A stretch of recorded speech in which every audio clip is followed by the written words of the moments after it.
అదేవిధంగా శాసనసభాపతి గడ్డం స్పీకర్ గారు, బీసీల ముద్దుబిడ్డ మంత్రివర్యులు పొన్నం ప్రభాకర్ గారు, స్థానిక మంత్రులు, మా కుర్మ సంఘం రాష్ట్ర అధ్యక్షులు ఎమ్మెల్సీ ఎక్క మల్లేశం గారి ఆధ్వర్యంలో రాష్ట్ర నలుమూల నుంచి కుర్మ సోదరులు సుమారు 50,000 మందితోటి ఈ కుర్మ ఆత్మగౌరవ భవనాన్ని ప్రారంభించుకున్నాం.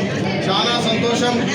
కుర్మలకు ఒక కళాశాల లెక్క ప్రతి కుర్మ విద్యార్థి ఇంజనీరింగ్ చేయడానికి ఈ కుర్మ ఆత్మ భవనాన్ని గౌరవ ముఖ్యమంత్రి చేతుల మీదుగా ప్రారంభం చేసుకొని వచ్చే అకాడమిక్ ఇయర్ వరకు దీని ఇంజనీరింగ్ కళాశాలగా పేద కుర్మ విద్యార్థులకు ఉచితంగా ఇంజనీరింగ్ సీట్లు ఇవ్వడానికి మా కుర్మ అందరూ కలిసి ఈ ఆత్మగౌరవ సభను ఏర్పాటు చేసుకొని నాయకత్వాన్ని దీని ఇంజనీరింగ్ కళాశాల చేయబోతున్నాం.